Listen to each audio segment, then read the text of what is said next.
One man killed over 7,000 people in less than a month with his own hands, not by sending an order, not from some warm little office pointing at names on a list like history's worst middle manager. No.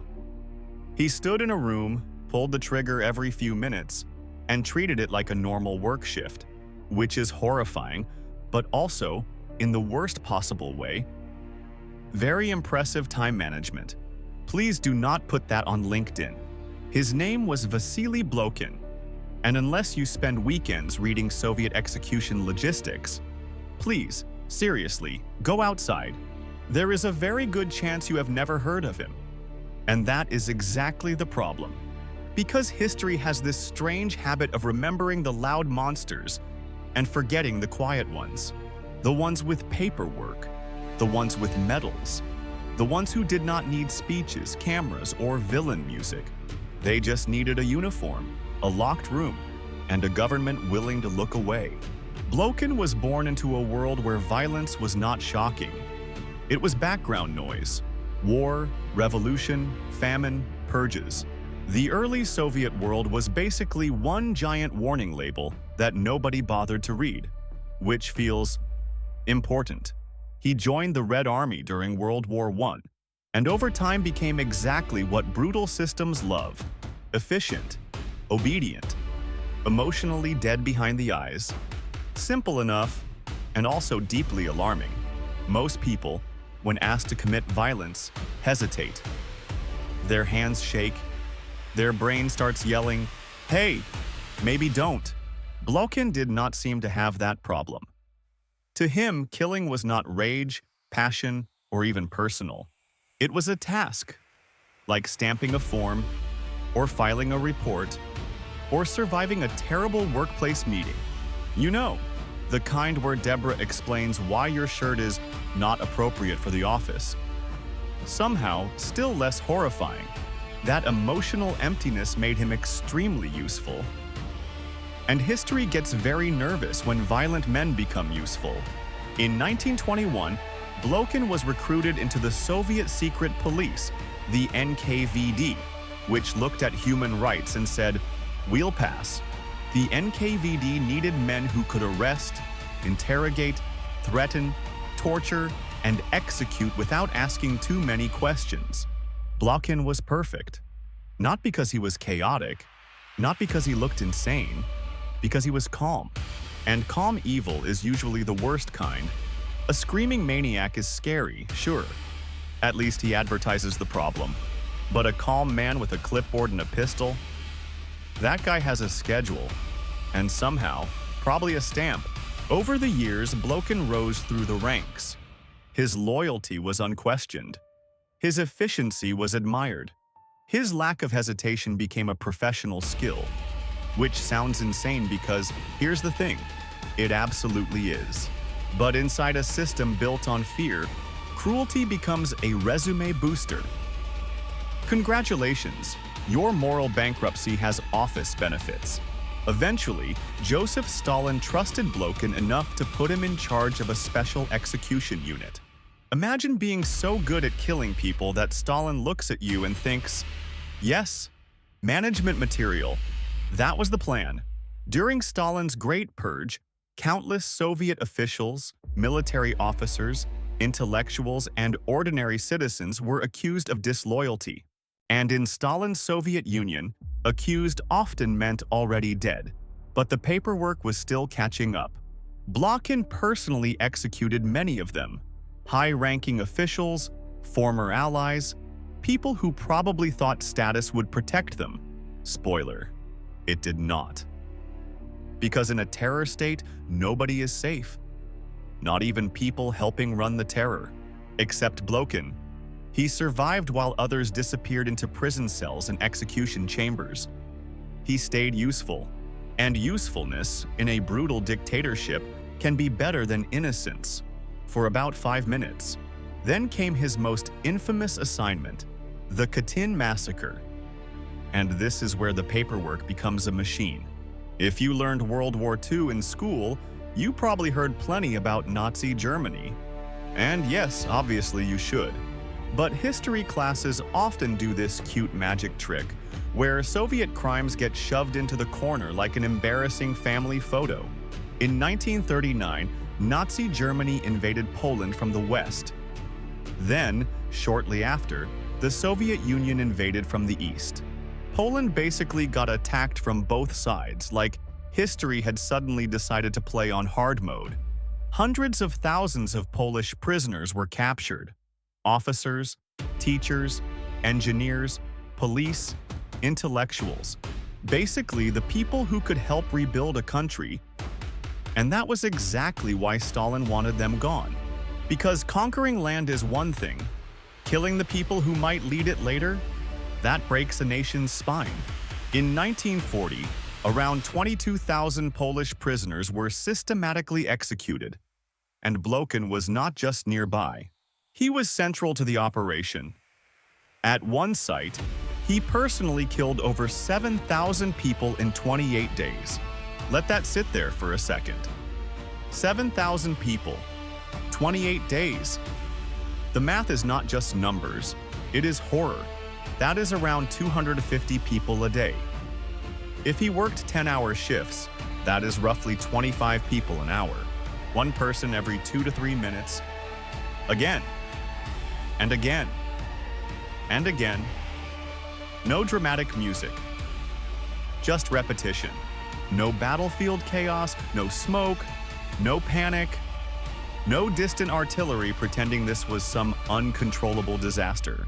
Just a room, a prisoner, a pistol, a body, then the next one, and the next one. The whole process was designed like an assembly line of death, which is a sentence no civilization should produce. Prisoners were brought in one at a time, their identities were checked. The system wanted everything tidy. They were led into a soundproofed execution room lined with sandbags. Not messy by accident, clean on purpose. Then Blokhin shot them in the back of the head. Quick, quiet, repeatable. That was the horror. And here's the weird part. Blokhin used German pistols, not Soviet pistols, German ones, which seems strange until you understand the trick. If bodies were discovered with German bullets, who would investigators blame? Exactly. The Soviets could shrug, point west and say, "Wow, those Germans, terrible people." And yes, to be clear, the Germans were terrible people. But in this case, the Soviets were staging the crime scene, like a murderer rearranging furniture before calling the police. That is the level of darkness we are dealing with. Not just murder. Murder with an alibi planned in advance. Evil, but with a legal department. The Kaidan massacre remained buried under lies for decades. Families waited, governments denied. History got foggy on purpose. And Blokhin? He kept his position. He kept his medals. He kept being treated like a loyal servant. Because when evil is useful, systems do not call it evil. They call it service. Very normal. Extremely cursed.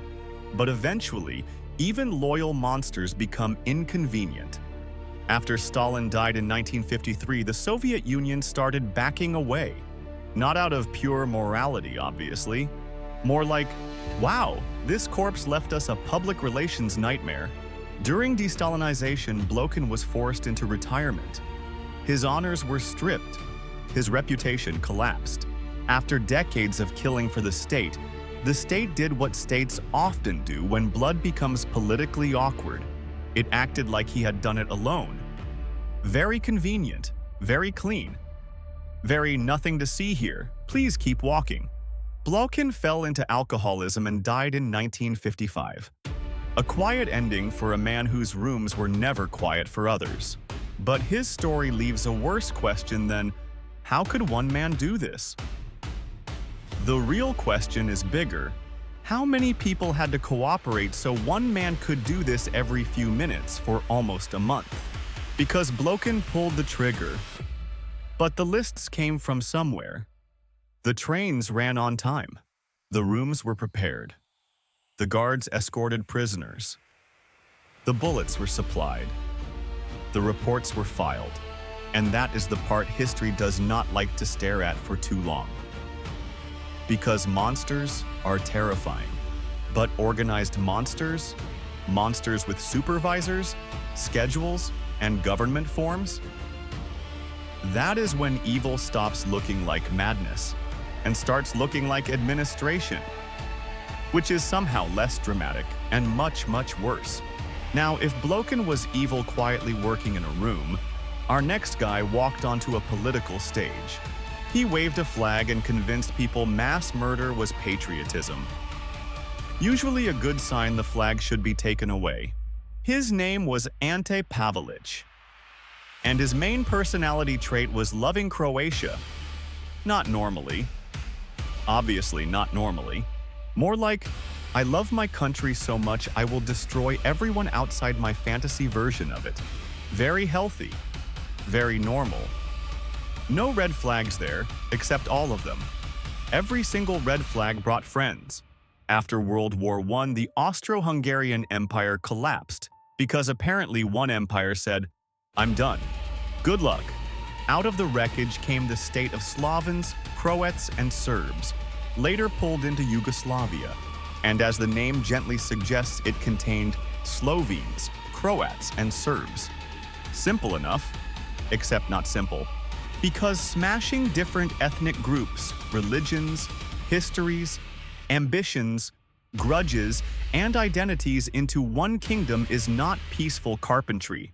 It is more like putting angry cats into a laundry basket.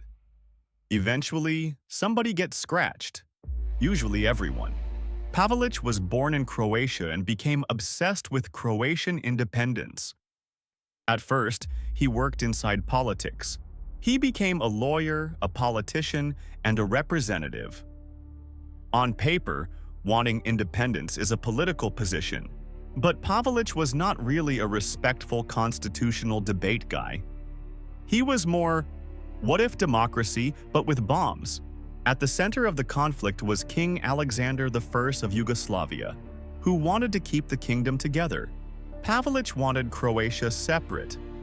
So naturally, years of political tension followed, because history loves gasoline.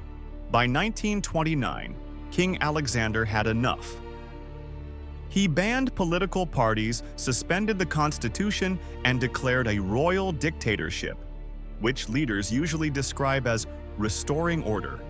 Right before everything gets significantly worse, for about 5 minutes, Pavelić fled the country.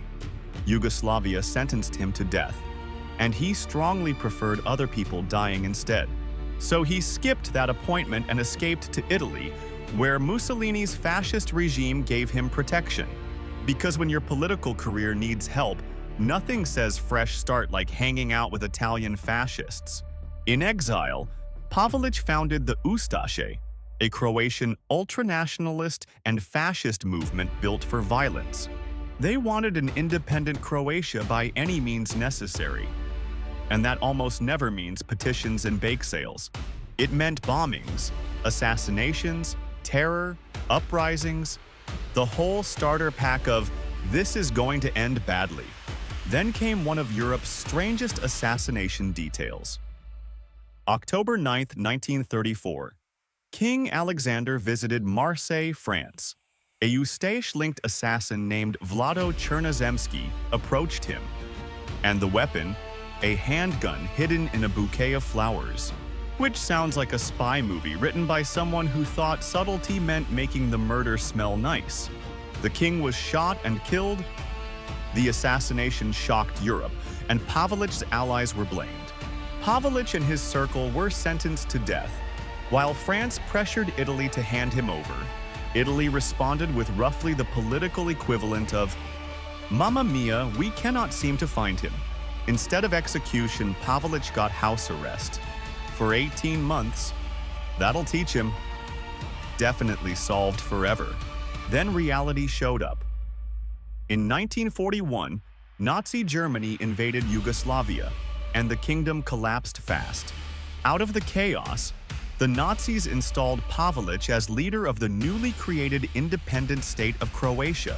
Suddenly, the exiled extremist was no longer writing angry manifestos from Italy.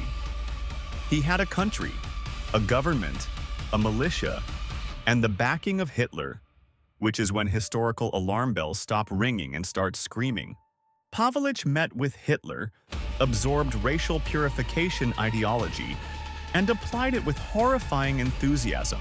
His target was anyone who did not belong in his imagined ethnic Croatia: Serbs, Jews, Romani people, political enemies, religious minorities too.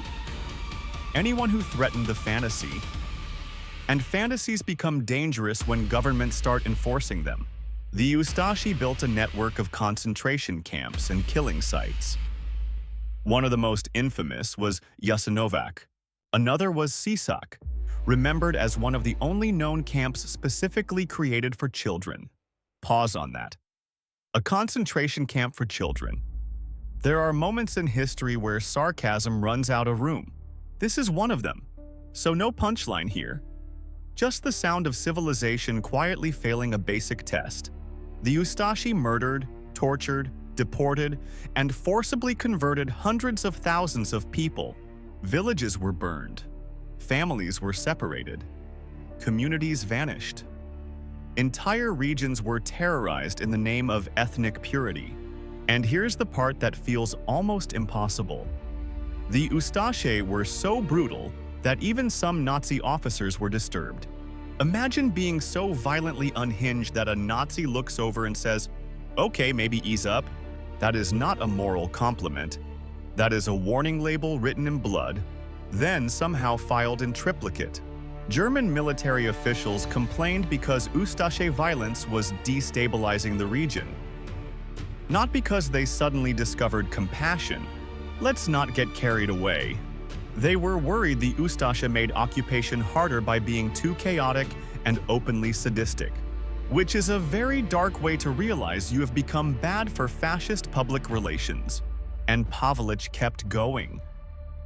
Because ideology is dangerous enough inside speeches, but worse when it gets prisons and uniforms. When ideology gets permission slips, it becomes a factory. Again, there it is, paperwork, uniforms, official language.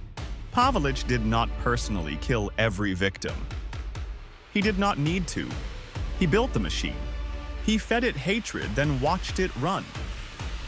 And that may be even more disturbing than the lone killer in the room. Because one man with a pistol can kill thousands. But one man with a state can convince thousands to help him. That was Pavelić's real power. He turned resentment into government, nationalism into a weapon. He turned the word homeland into an excuse for slaughter. And when the Axis powers started collapsing, he ran. The man who demanded sacrifice from everyone else suddenly discovered a deep personal interest in survival. Funny how that works.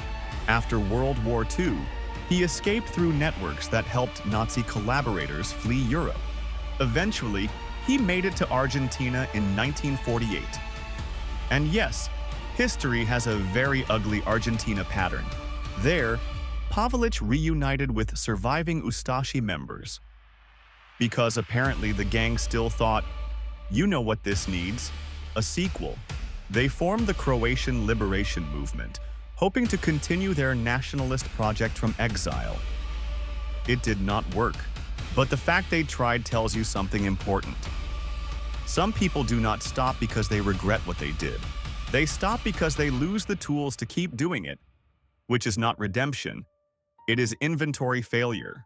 In 1957, Pavelić was shot in an assassination attempt in Argentina. He survived, but his injuries never fully healed.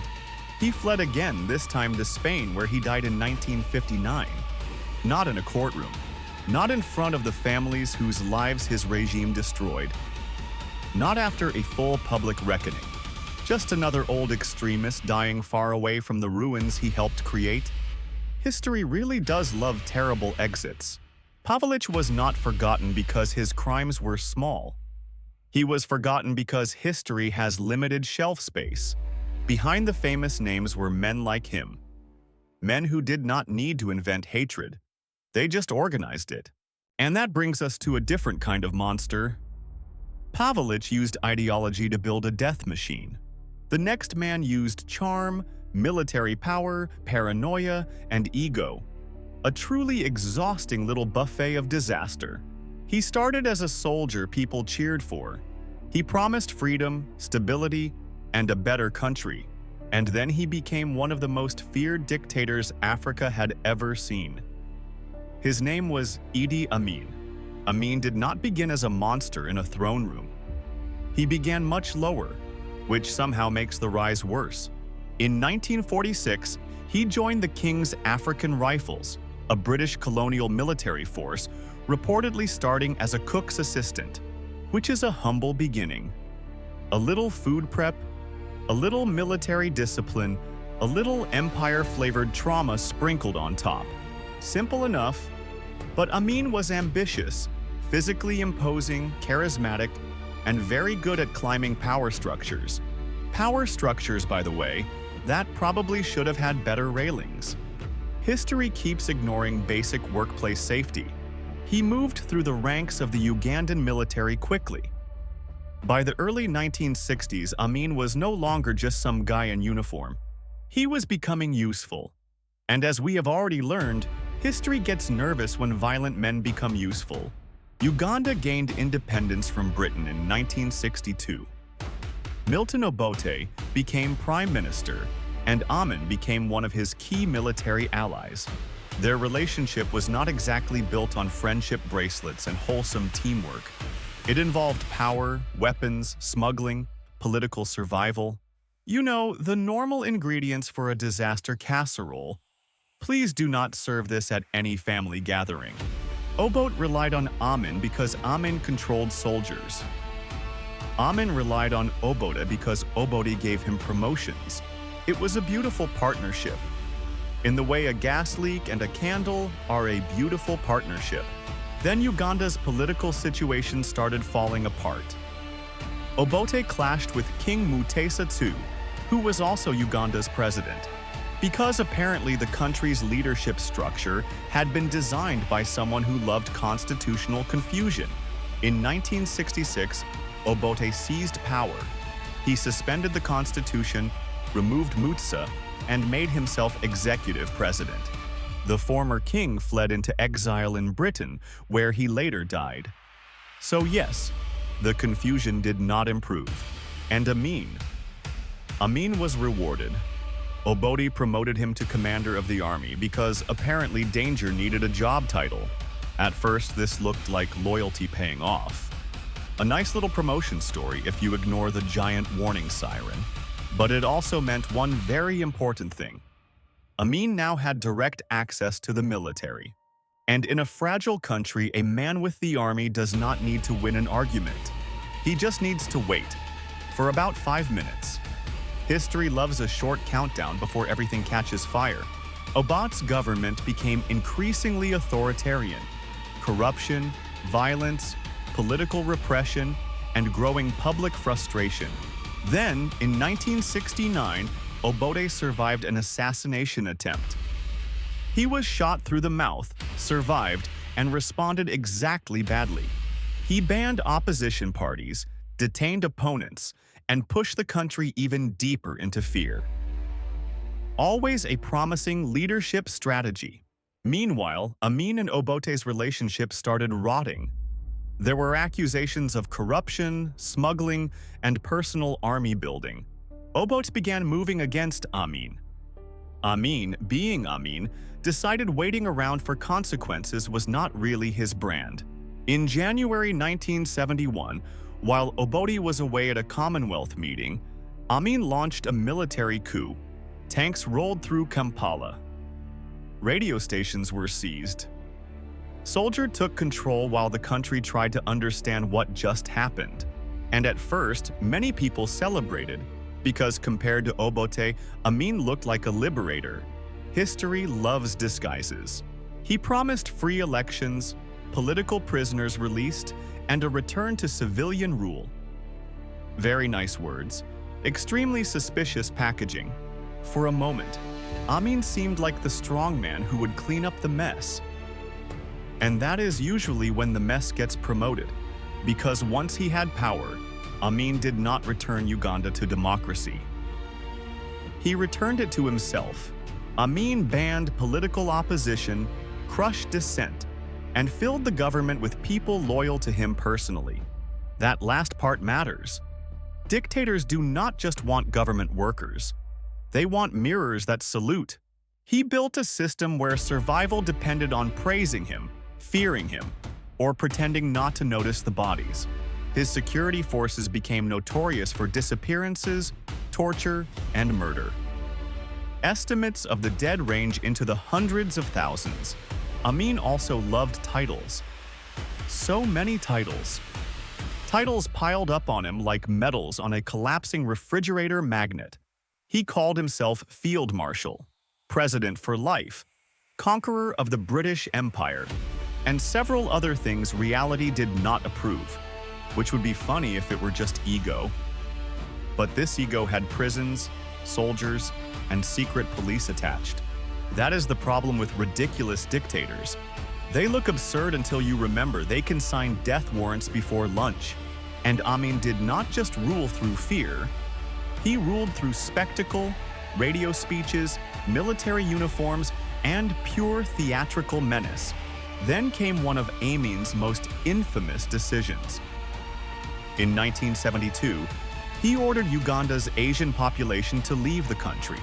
Around 60,000 people were given roughly 90 days to leave. Families, shop owners, professionals, entire communities uprooted. Amin claimed they were exploiting Uganda's economy, which sounds patriotic, until you notice the economy immediately started screaming. Businesses were handed to soldiers and loyalists who often had no idea how to run them.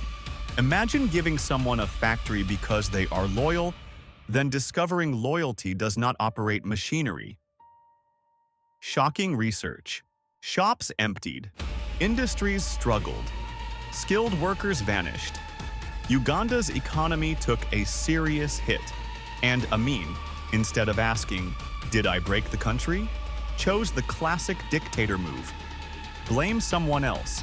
Foreigners, enemies, traitors, invisible conspiracies. Basically anyone except the man wearing every medal in the room. As the economy worsened, Amin's paranoia deepened.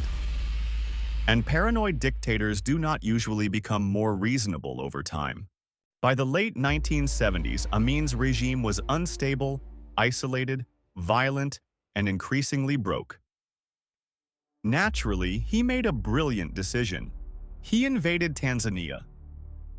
Because when your house is on fire, the obvious solution is to attack the neighbor's house. In 1978, Ugandan forces crossed into Tanzania's Kagera region, and Amin claimed Tanzania had started it. Very convenient. Nothing says trustworthy leadership like invading someone, then pointing at them and yelling, "Look what you made me do." Tanzania responded with force. And this time, Amin's theatrical strongman routine ran into an actual military counterattack. Tanzanian troops, alongside Ugandan exiles, pushed into Uganda. Amin's army started falling apart fast. The medals, the titles, the speeches, the giant ego, none of it could hold the country together. In 1979, Amin fled Uganda, first to Libya, then eventually to Saudi Arabia, where he lived in comfortable exile. Comfortable exile. For a man whose rule left hundreds of thousands dead, history really does enjoy disgusting punchlines. Amin died in Saudi Arabia in 2003, far from the prisons, graves, and broken economy he left behind.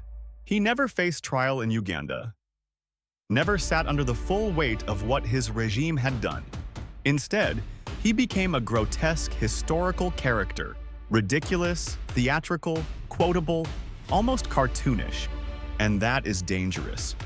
Because when monsters look ridiculous, people start forgetting the bodies behind the costume. Amin was not just funny titles and absurd speeches. He was fear with a microphone, a state wearing medals, a prison system wearing sunglasses, a dictatorship pretending to be a one-man comedy show. So far, we have seen three kinds of evil: the quiet worker, the ideological machine, and the theatrical dictator. But the next case is different again. No state, no army, no throne, no national movement. Just one man moving through places society had already decided not to look at too closely. His name was Luis Garavito. And unlike the others, he did not need a government office or a flag. He did not command soldiers. He did not sign decrees. He did not stand on balconies waving at crowds. He moved through poverty, silence, ignored roads, and children the system had already failed to protect. Garavito had a brutal childhood marked by abuse, instability, and trauma. That may explain parts of his life, but explanation is not excuse. Trauma can explain damage. It does not magically erase responsibility for destroying others. As an adult, he drifted through Colombia, often presenting himself as harmless, helpful, or religious. That disguise mattered. Predators do not always look like monsters. Sometimes they look boring enough to avoid suspicion. And the victims were often poor boys, street children, or children from families with very little protection, which made the horror even worse because society had already trained itself not to notice when they disappeared. In the 1980s and 1990s, Garavito's crimes became worse, more frequent, and more organized. His victims were usually poor boys, homeless children, or children from families already pushed to the edge. The kind of kids society is already too good at ignoring. And that was not an accident. Predators understand invisibility. They know who gets searched for immediately and who gets treated like background noise. They know who adults believe. They know who adults dismiss. And they know where protection has already failed. Garavito used disguises and false identities. Sometimes he posed as a street vendor, sometimes as a monk, sometimes as a farmer, sometimes just as a friendly stranger offering food, money, work, or attention, which is one of the oldest tricks in the Predator Handbook. Become whatever the victim needs most, then turn that need into a trap. Quiet, ordinary looking. And exactly why this part is so hard to watch. He lured children into isolated areas, roadsides, fields, rural paths where a scream could disappear into wind. Then he assaulted and murdered them, again and again. The repetition is the part that makes the air leave the room. The problem was not that he was impossible to catch. The problem was that his victims were easy to overlook, and that should make everyone angry, because evil often grows fastest where attention is weakest. In 1999, Garavito was arrested. At first, authorities did not understand how massive the case really was. Then he began confessing. Not to one murder, not to 10, not to a number anyone wanted to hear. He confessed to killing over 140 children. Investigators suspected even more. Some estimates went far higher. This is where true crime usually tries to become entertainment. But there is nothing entertaining about children being ignored. The horror is not only Garavito, it is the silence around him. The missing posters nobody treated like emergencies. Eventually, Garavito was convicted of murdering 193 children, making him one of the most prolific known serial killers in modern history. His nickname was La Bestia, the Beast. And for once, history did not feel like it was exaggerating. During investigations, he helped authorities locate bodies, giving details that only the killer could know. The scale of the crimes horrified Colombia. Parents were devastated. Communities were furious. And the country had to look, not at one monster in isolation, but at all the cracks that let him keep moving. Weak investigations, poverty, Disbelief. Missing children treated like paperwork instead of emergencies. That is where the nightmare lived. Garavito was sentenced to more than 1,800 years in prison, which sounds appropriate until the legal catch appears. Colombian law at the time capped prison sentences at 40 years. 40 for crimes that broke entire families. And that is the kind of sentence that makes people lose faith in walls, furniture, gravity, and the concept of justice. 40 years was still not enough, obviously. But at least it sounded like a sentence with actual walls. Then came the second catch, because apparently justice had decided one trapdoor was not insulting enough. Because Garavito confessed and helped investigators locate victims, his sentence was reduced to only 22 years. 22 years for 193 murdered children. That number is not justice. It is an administrative insult wearing shoes. The public was furious, and honestly, they had every right to be. Some anger is not overreaction. It is oxygen. Because when punishment feels smaller than the crime, justice stops looking like justice and starts looking like a receipt. It becomes paperwork pretending to have a soul, which is a horrifying costume for paperwork to try on. And there it is again. Paperwork. The quiet little monster walking behind every louder monster in this story. In Blokhin's story, paperwork made murder official. In Pavelić's story, paperwork turned hatred into policy. In Amin's story, paperwork gave terror a title: Field Marshal, President for life, bureaucracy with medals and a microphone. And in Garavito's story, paperwork almost made the unimaginable temporary, which is a sentence that should not exist. That is the pattern hiding underneath all of this. Different countries, different crimes, different species of human disaster. But again and again, the horror was not only what one person did, it was what systems allowed around them. Systems failed, enabled, excused, delayed, ignored, or reduced the damage into documents. Very official. Very horrifying. Garavito applied for parole in 2021. This time, the answer was no. Finally, a door stayed closed. Colombia's president personally vowed that he would never be free again. A rare moment where paperwork stopped being cute. Garavito died in prison in 2023 after being diagnosed with eye cancer. No freedom. No quiet little second life. No walking back into the world after all those children never got to grow up. And good. But it still feels empty, because none of these stories really end. Blokhin was discarded, Pavelić exiled, Amin distant, Garavito nearly given an exit door. 4 monsters, 4 paths, 1 pattern. They were not stopped early, remembered clearly, or punished nearly enough when it mattered. The scariest part is not just that they existed, but that systems kept functioning neatly around them anyway.